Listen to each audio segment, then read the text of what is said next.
Welcome to another episode of Narratives and Beyond with Michael Adekombi. I remain your host.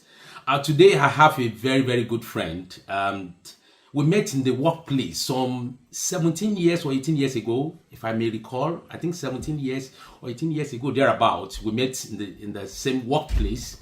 And he's been one of the very few friends I've taken away from the workplace, especially that workplace,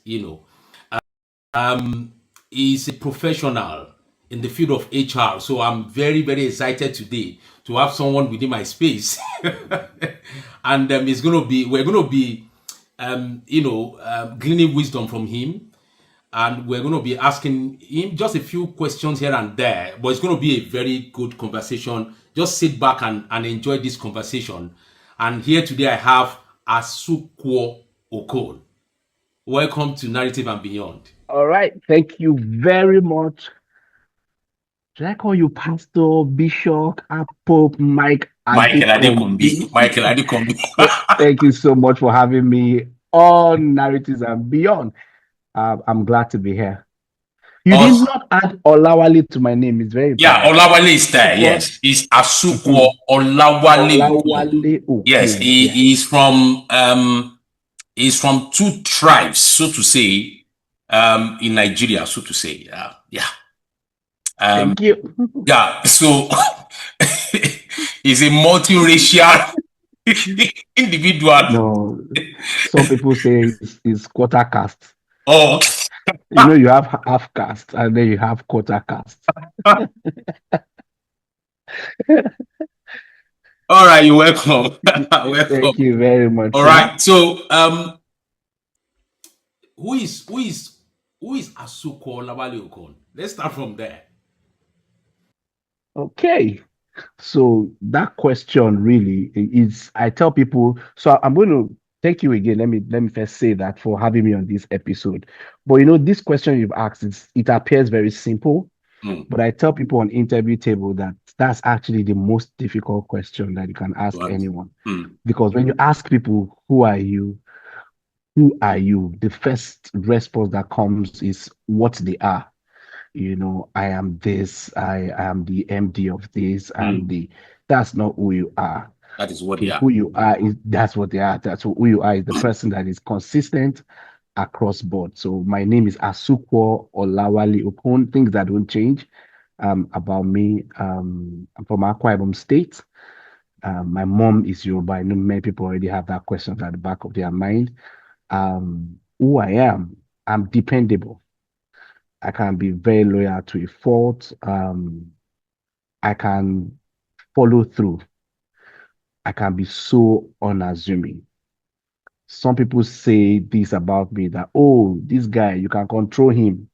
But those who know me will tell you, every time you're controlling him and it looks like you're controlling him, you're actually helping him to do the exact thing that he wanted to do. That's just a bit about me. Okay. I think I'll just take it from there. Yes. You talked about dependability, which is a rare quality these days. And it's one of the things I found about you, when we met some years ago in the same workplace. That's your dependability.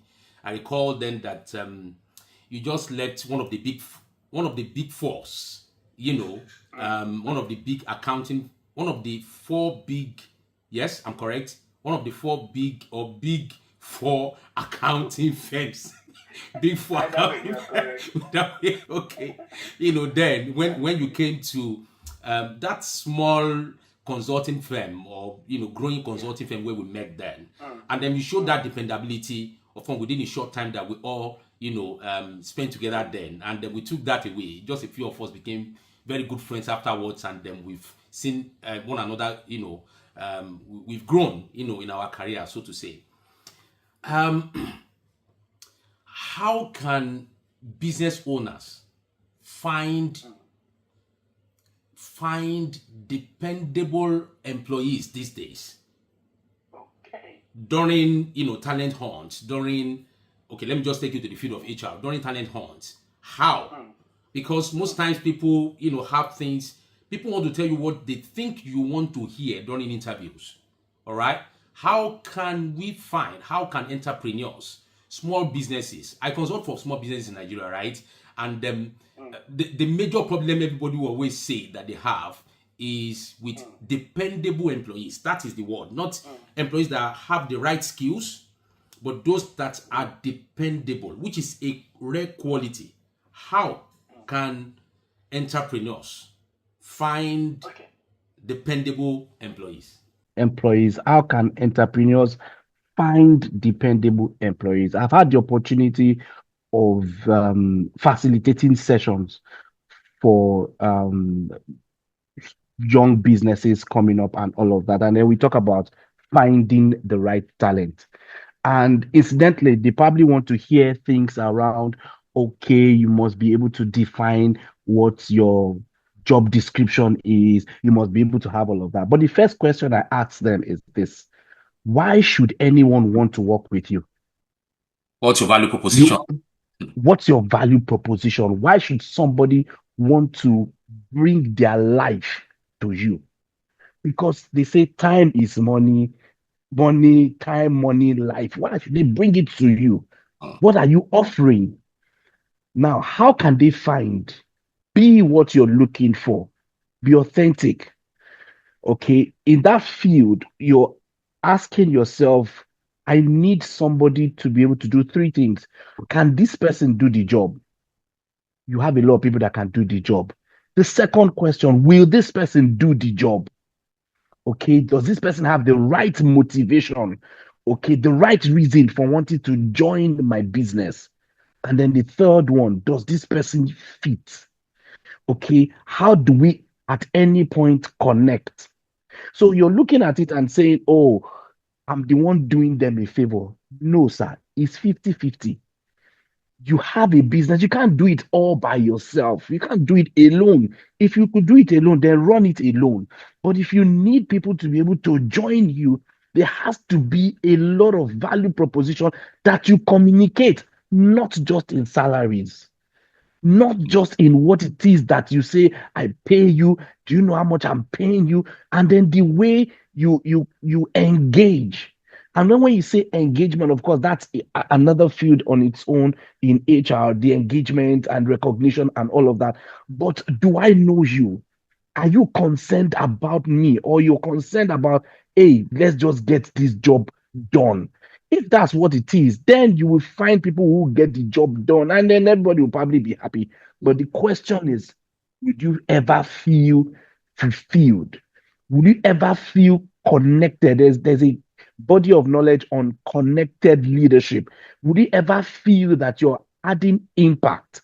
If the people need to make critical decisions in their lives, having spent most of their lives with you or their time with you on the job, will they be able to, at any point, at least just even mention it to you?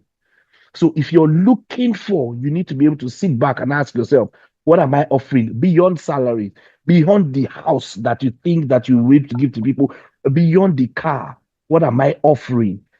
Are you offering yourself? Because if you own the business, you run the business, they would see the way you take the business. They would see what you're projecting beyond today. Are you seeing Absolutely. a business that is going global, or you're just saying, I need to just do what I need to do? I mean, I just to quickly wrap up my response to the question, I knew about a company about 2010.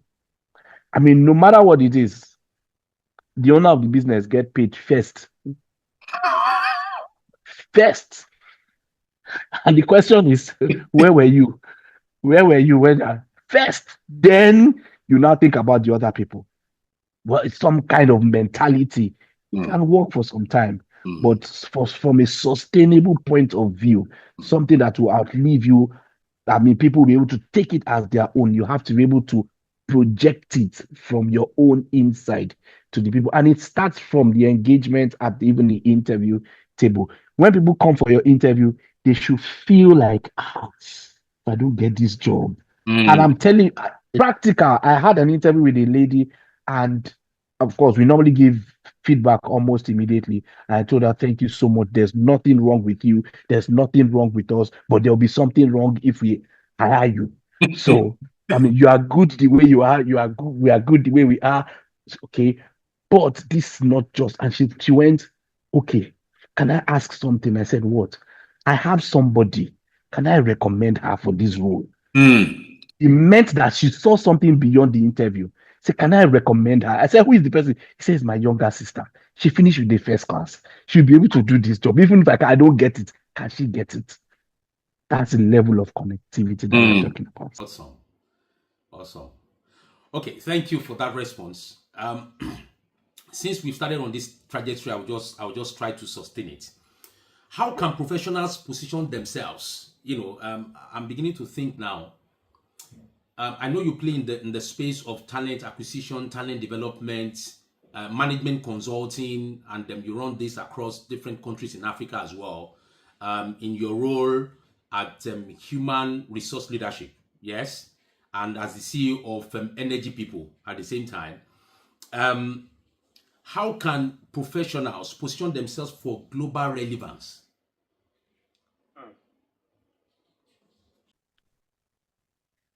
All right. So when people hear global and they hear abroad, I mean, our conversation is beyond narratives and beyond. So we're not just going to be saying technical things that people want to hear. When you hear abroad, the guys in the US, you're in the UK, Nigeria is abroad for you. Mm-hmm. So let's clear it. So it's not about the world is already a global village That's good. as it is. So the opportunities that we look for somewhere else may just be right in front of you. Mm. Because sometimes if the motivations are not right, okay, if the motivations are not right, you find out that the kind of positioning that people want to position or end up positioning themselves for are things that are available in Nigeria, but they will not be able to do it in Nigeria. Mm. Because what will people say?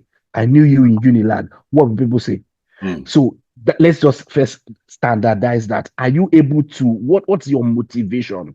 Okay, of course, there are certifications that are available depending on the career path that you want to take or that people are taking. There are certifications, there are information out there that you can Google, you can find out, you can ask questions, and then you can say to yourself, how do I fit in? Of course, AI now is really helping, even though, of course, that's another thing. But the question is, what's your motivation?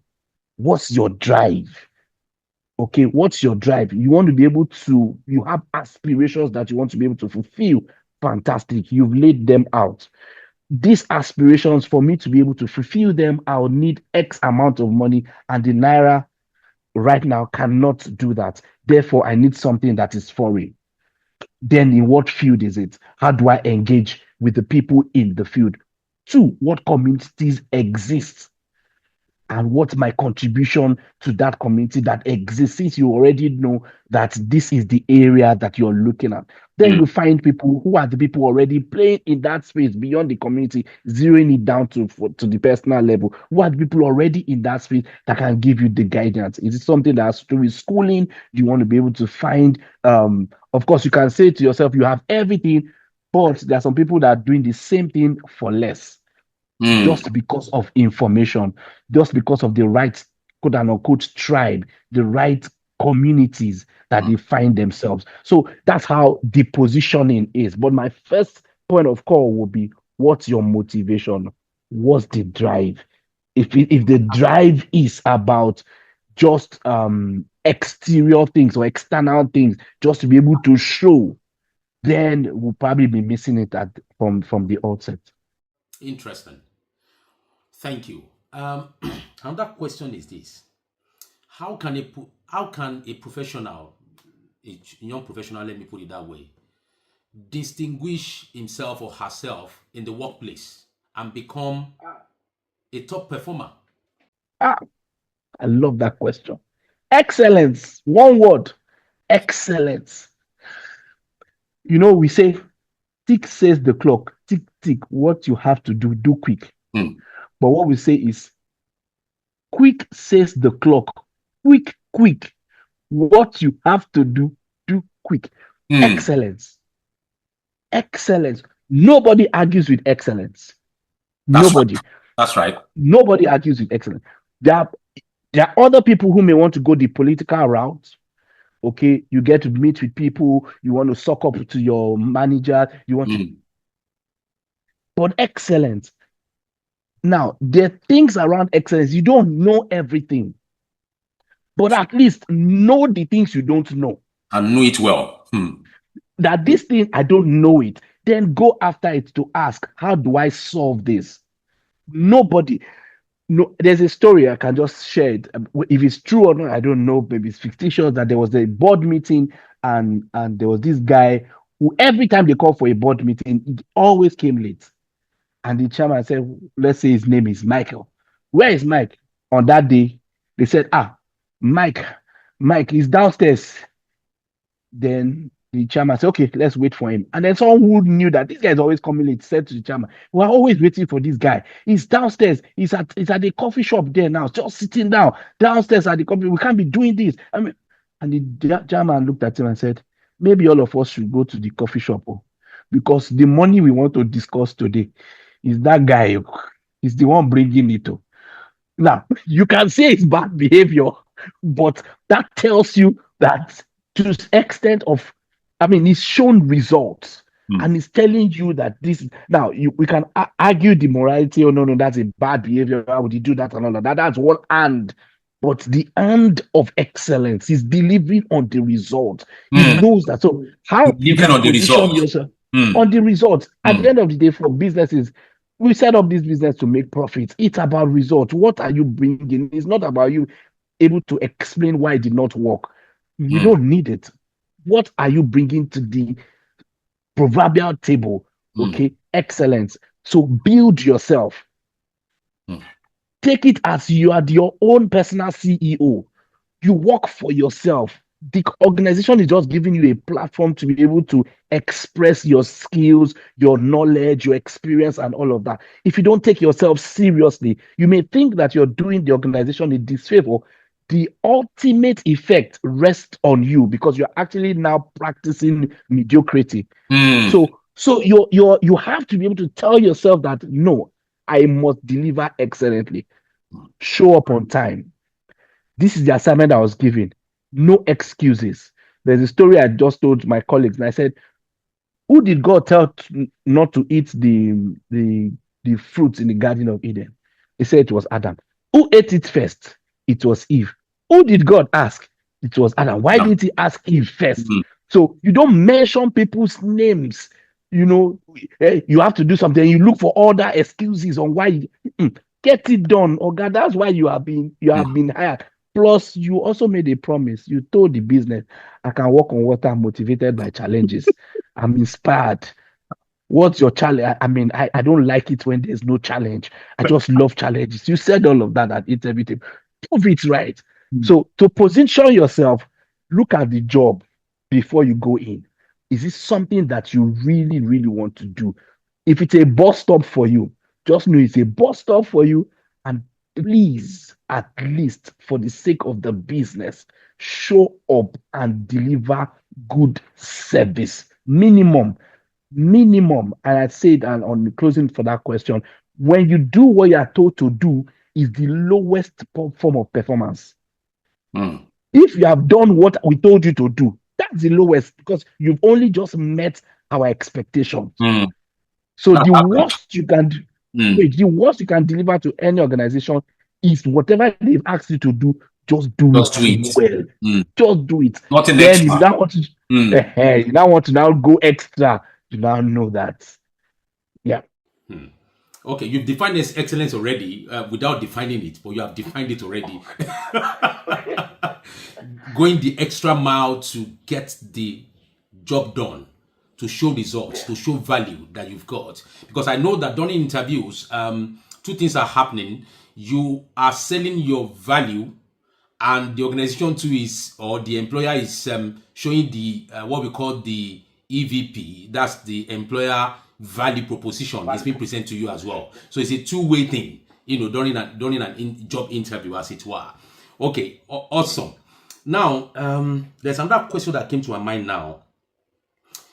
In the field of HR and your experience over the years, running to like 2 decades now, what are the biggest challenges that you would say that HR professionals are facing in the world of work today? And how can those challenges be addressed? So your question is actually somewhat closely tied to the last Yeah, question. So what are they facing? So address it from 2 points, yeah, from the personal point and from the perception point. yeah. Personal point, perception point, personal point. So generally, their expectations, HR people need to be able to deliver. Now, there are also perception. So it's like sitting, I mean, we've had these conversations many times. Sitting on the table, you have the CEO, you have the CFO, and then you have the maybe the salesperson and marketing, and Head of then BD or something. and all of that before you now start thinking about HR. So from a person perspective, that's from the personal point. What value are you adding to the organization such that before the MD talks to the CFO, he's asking the HR? And that's because HR is not saying, I'm just a people's person. HR has demonstrated consistently business acumen.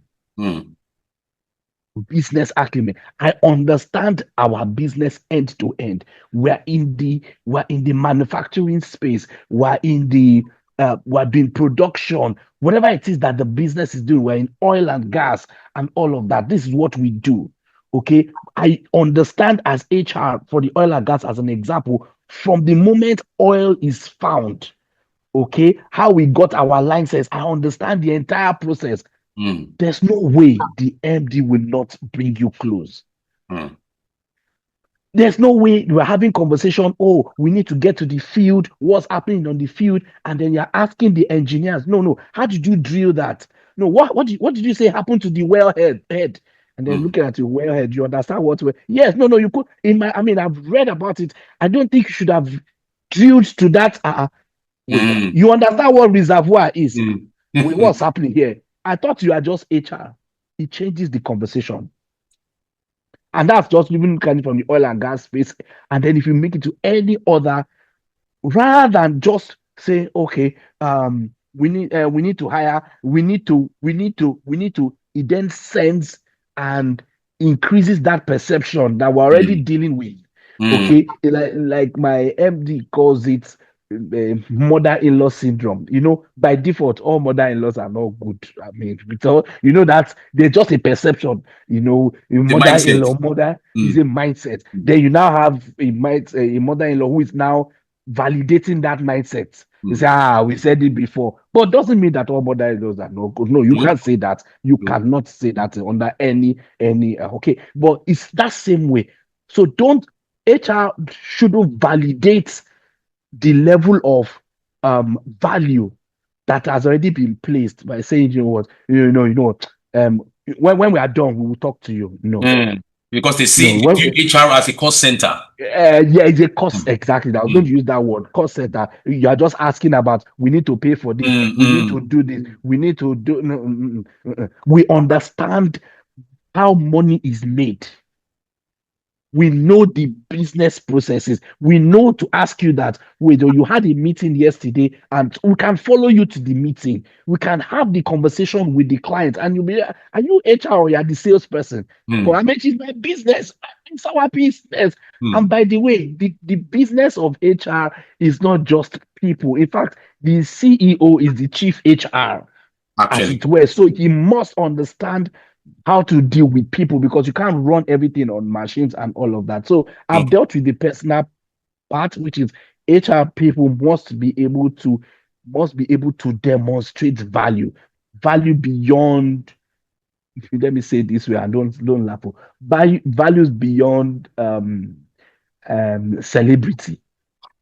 We're not just snapping pictures. No. And the truth about it is that I've spoken to CEOs. I'm sure you know. When you hear some things and then you'll be wondering, if only this HR knows that this is the perception. When serious matters wants to happen, say no. When we are done, we can tell you. Are you able to tell the CEO? I don't think that you. Not. I don't think. I have facts and figures to show you, sir, that this is not the way we should go. And if you insist, I know it will be a tough decision for me. I may have to resign. You resign on this small matter. I'm sorry, sir. It's that deep. But if you're going to ever say you resign, it's see you say, hey, finally, thank God, oh, you can now. It tells you a different story. So the personal one is there. Okay. And then the other big challenge is that correcting that perception, which again flows from the personal. For every opportunity we have, we must be able to say things that we're not just saying it because we need to say it, we're saying it because it's the truth. We're saying it because we understand it, and we're saying it because we are your partners. You didn't hire me because you just wanted a physical software. No, you wanted a relationship. You wanted me to be able to tell you this is what we need to be able to do. And I first must be able to demonstrate the competence to do that. And then secondly, correct whatever opinions that are there. So the challenges are, and it's going to, by the way, it's going to increase because of the word that I used before, the celebrityness. There's a lot of skits happening now. Do skit here, do skit here, do skit here. And that's even from the comedy point of view and all of that. And then HR showmanship, oh, we are the ones, and all of that. And then when the serious matters wants to happen, they say, just leave it, don't worry. All right. Awesome. Thank you for that response to that. And something else came to my mind. There has been a lot of conversation around AI, robotics coming to the workplace. Is the future of work? Is the work of the future? Is going to, eliminate, jobs and all of that. Everybody need to go and learn AI, else this, that, There is, machine learning. There is learning machine, all of that. There has been a lot of conversations around AI and the impact of AI on the future of work. Okay. How can professionals stay relevant? I believe that AI, robotics, they are tools for effectiveness and efficiency in the workplace. That's what I believe. How can professionals stay relevant in the face of the evolution in technology in the workplace? All right, thank you. This is not the first time that we're having the evolution. This will not be the last time that we're having the evolution. So it's going to come again. We will have it in different forms, different shapes. So we should all be ready for it. So it's like telephone. You have the analog, you have the digital. So my recommendation is, and I agree with you, AI, all of this, they are tools. Okay, they are enablers. I call them enablers. I mean, I use ChatGPT and I ask questions. If you need to see us chatting, and I tell ChatGPT, you are wrong. And the ChatGPT comes back to say, oh, you are right. It tells me that I'm right. I asked ChatGPT on something that I knew just happened. The information was not out there.